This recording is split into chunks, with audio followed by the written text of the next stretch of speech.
A lot of people have asked for a breakaway from Nigeria.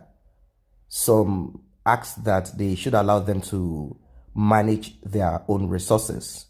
As regards the breakaway from Nigeria, I want to believe that since we are not making use of our human resources and we have much more people in certain regions of Nigeria that have become a total waste as regards the human resources, a break is not something that I will not embrace, although I will keep repeating that we have to reorientate ourselves, we have to re-educate ourselves, we have to take off that typical characteristics that you will find in a typical Nigeria. I'm not saying we don't have the exceptional ones. We have the exceptional Nigerians. I mean, people that are in that contraption called Nigeria, not necessarily Nigerians per se. And because people have their identity, we have the Biafrans, we have other people with their original name or their indigenous name. We have different people. You can, in fact, you are first probably from your village or your town. There is a name that your village or town is called before you became an Igbo man, and before you even said you're a Biafran,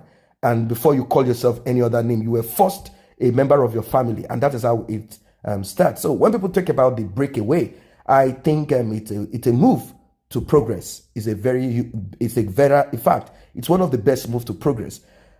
That is on one side. But what is very important, like I kept repeating, and I'm saying now, is that we re-educate ourselves, reorientate ourselves, and that is as regards greed, as regards the issue of corruption. There are some that speak about it, but when they get into that seat, they begin to do the other side of what they are saying.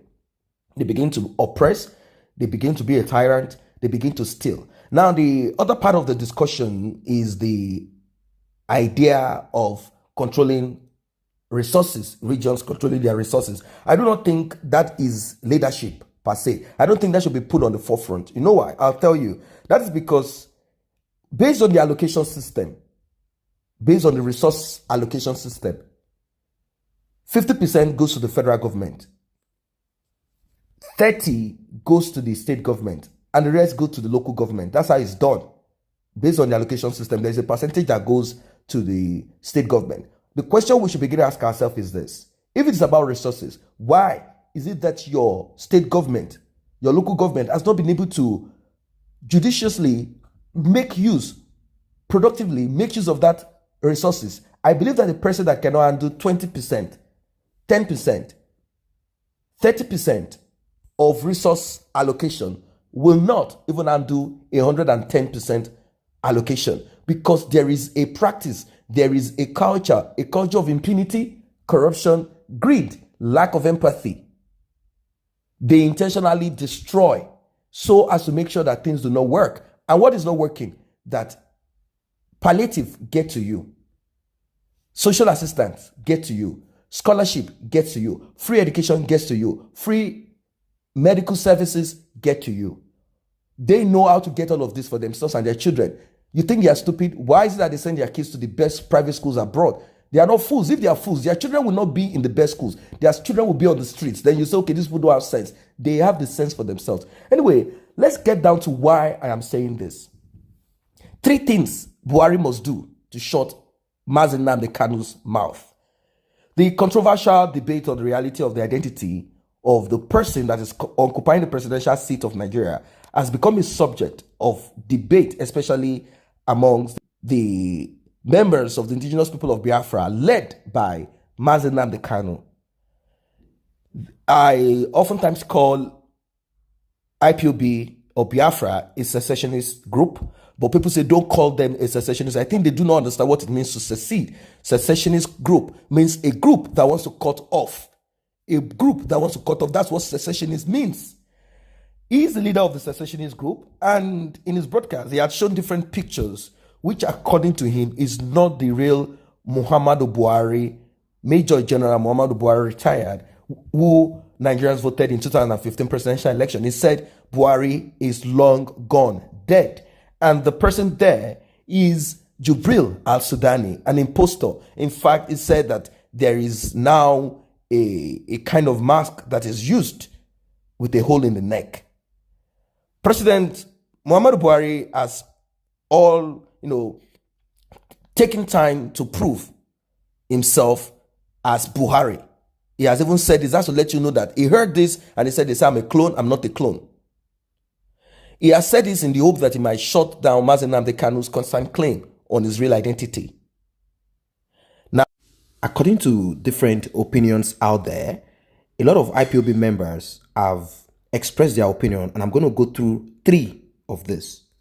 1, how do you think Buhari will shut down the mouth of Nnamdi Kanu, or Jubril al-Sudani shut down the mouth of Nnamdi Kanu? Jubril, how do you think he's going to do this?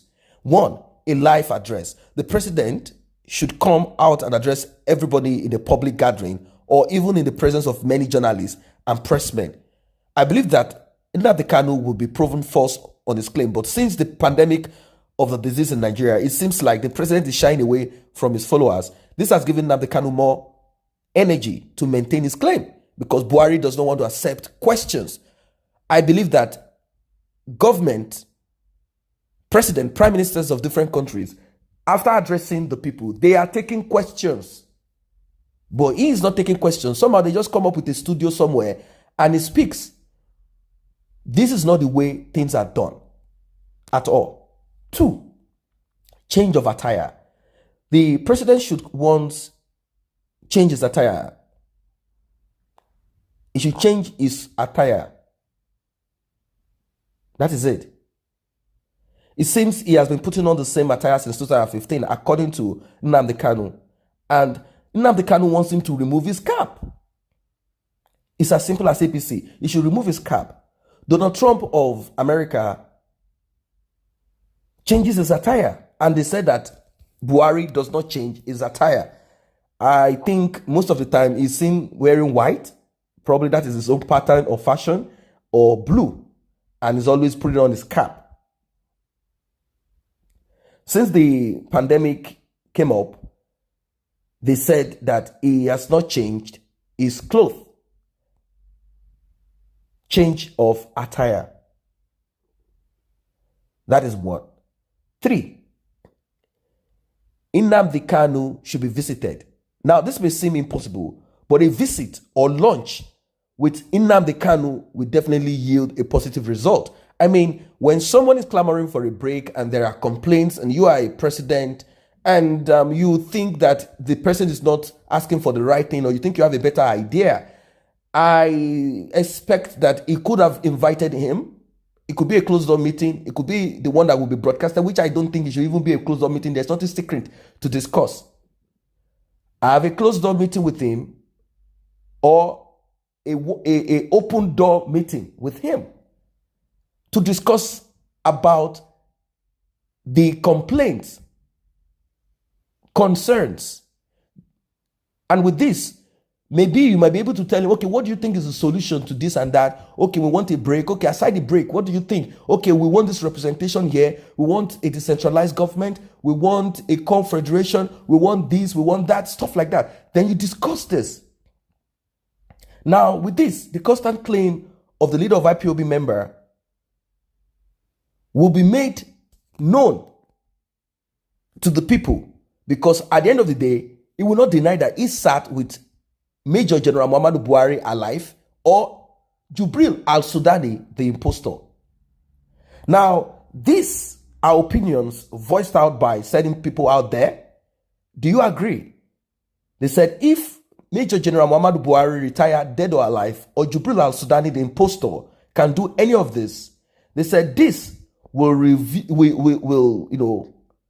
come up. This will bring about less accusations and less debate over who is actually occupying Aso Rock. And you might think this is a joke. There are a lot of people out there that they've lost trust in the government. In fact, some people are asking for a DNA test. Some are saying, do you even want to unveil the cabal secret? That's just it. So you might think this is a joke. A lot of people have lost trust in the government, and the issue of Buhari not being Buhari is not a joke any longer. It is something that a lot of people believe in, and they see him as an imposter. Everything is possible. They say Buhari is long dead. And what we have there is not Buhari at all. So what I find more important in all of this is that when there is a clamor, there are concerns raised by citizens, and you have realized that the citizens are not aggressive, they are not calling with weapons and arms and ammunition, and they are expressing their concerns about something. It is good that you call them, speak to them, understand what they are talking about, and of course, lay your own point out and discuss this. Dialogue, dialogue, dialogue. That would have resolved a lot. What do we want? We want progress. Okay, what about this? What about that? Why don't we put this right? Those actions are done by a progressive government. I don't know what you guys think about this. Let us meet at the comment section below.